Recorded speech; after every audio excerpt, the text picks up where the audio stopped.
Dal 16 dicembre è nata Cancer, Drugs and Rock and Roll Alex Ruffini Onlus, sul desiderio di Martino, il fratello, che ha raccolto il testimone del progetto di vita di Alex,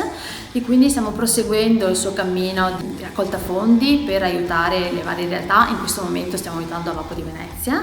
E usando cosa? Usando le foto di Alex, la sua arte, chiamiamola proprio arte, e la musica, che era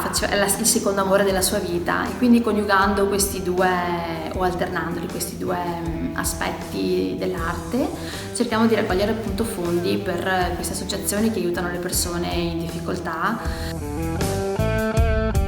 Il mio ricordo di Alex risale al giorno in cui l'ho conosciuto, che era il giorno del suo 50° compleanno, e la prima cosa che abbiamo condiviso è stata una fetta di torta, e da lì è iniziato un dolcissimo rapporto di amicizia, fatto di stimoli, di insegnamenti di vita quotidiani e di condivisione dell'amore verso l'arte, verso la sua fotografia, verso la musica. E siamo andati avanti fino a quando appunto il fratello di Alex, Martino, ci ha coinvolto in questo progetto che sta diventando la nostra compagna di vita, la nostra ispirazione anche nella nostra vita personale.